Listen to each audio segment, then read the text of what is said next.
Hi, this is Mr. Doro. Today we're going to be talking about titration of acids and bases. By the end of this, I'm hoping that you can describe the process of titration and make calculations related to titration. Titration involves an acid-base neutralization reaction, which we remember is an acid reacting with a base. They neutralize each other, break each other down to produce a salt and water. The salt is just a general term for any ionic compound. And so we can do our own little acid-base reaction. And if I just picked the weak acid, acetic acid, HC2H3O2, reacting with the strong base, NaOH, then what that is going to produce is a salt. The salt is going to come from the acetate ion and the sodium ion, and I'm going to check the charges on those. Those happen to both be a plus 1 and a minus 1, so that is NaC2H3O2, sodium acetate, which would make a good supersaturated solution, and the thing that's left over is the H and the OH, which is water, and so we would just put H2O. That is an example of a neutralization reaction. These two students right down here are doing a neutralization reaction, adding an acid to a base to make it neutralized here. But they're doing this qualitatively because they're not really measuring things out, not quantitatively. We want to make sure that we do things quantitatively when we're doing a titration. So titration is different because it is a quantitative process. It's a controlled addition of a measurement of a solution with known concentration to a certain amount of solution with an unknown concentration. If you look at this picture that we have here, this is a setup for titration. This is a glass tube right here, kind of like almost like a big straw with a little stopcock on the bottom that you release it, and this is graduated so that you can measure the volume. You put a standardized solution in there. Standardized solution means that you know the concentration of whatever it is. It could be an acid or a base that you put in there. And then you figure out the volume that you have to deliver in order to neutralize this. In this flask, you have the opposite. If this was an acid that you have in here, you have a base in here. If this is a base, you have an acid in here. That is the one that you don't know the concentration of, but you do know the volume of it. So you know the volume of this, you know the concentration of this one, and you keep adding this until you get it neutralized, and we'll talk about how you know when it's neutralized, and you'll end up figuring out the volume of this. So this is the setup for titration. So how do you know when it's neutralized? Well, we're going to talk about the signs that you're going to see when it's neutralized, but this is the reason why it is neutralized. It's when you get the moles of acid equal to the moles of base. When those are equal to each other, then it's neutralized. Now there's a formula that goes along with this. This is kind of just like the dilution one, where we said the moles before you diluted it to the moles are equal to the moles after you diluted it. And so there's a formula for this that we're going to write out, and that formula is M A, that's molarity of the acid, that's the concentration of the acid, times VA, that's the volume of the acid, that's what the A stands for, equals MB times VB. And if you remember, molarity times volume, when you do that, you're going to get moles, because this is moles per liter, and this would be in liters, or it could be in milliliters, because they would cancel each other out. But they would cancel the volumes out, and you're just left with moles of acid equal the moles of base. When they're equal to each other, it is neutralized. When we have the moles of the acid equaling the moles of the base, that's something we call the equivalence point. This is a graph of a titration of a strong acid being titrated with a strong base. So we have the strong acid inside the flask here, and we're adding some strong base to it. As we add the strong base to it, the pH starts to go up a little bit, starts a very low pH, and then there's a big jump right here at 50 milliliters that you see, and then it starts to go up a little bit more at a time after that. This is called the equivalence point. At this point right here, when we added 50 milliliters of the strong base, then the moles of acid were equal to the moles of base, and we get this big jump. This happened to be at a pH of 7 because it's a strong acid. It's being titrated with a strong base. When you do a weak acid with a strong base, the pH is going to be higher. Even though there is still an equivalence point, the pH ends up being higher. And if you were doing a weak base with a strong acid, the pH would end up being lower. But we're looking for that equivalence point where the moles of acid equal the moles of base.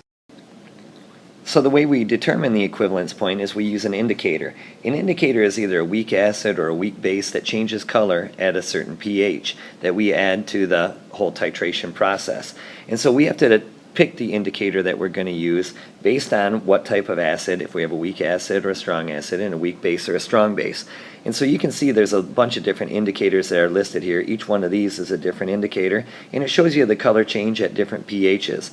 The one that we're going to use for strong acid and strong base is phenolphthalein, and you need to know that a phenolphthalein endpoint happens between 7 and 9. We'll talk about what endpoints are here in just a second.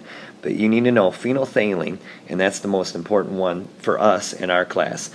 You also could use a pH meter. This is a pH probe that actually measures the pH. You just put it right in there, and it'll give you a more precise measurement of the pH. So you pick your indicator based on where the color change happens, what pH you know that the color change is going to happen, and so you pick an indicator to use for your titration. As we saw on the last slide, depending on the indicator that we use, they will have a different color change at different pHs.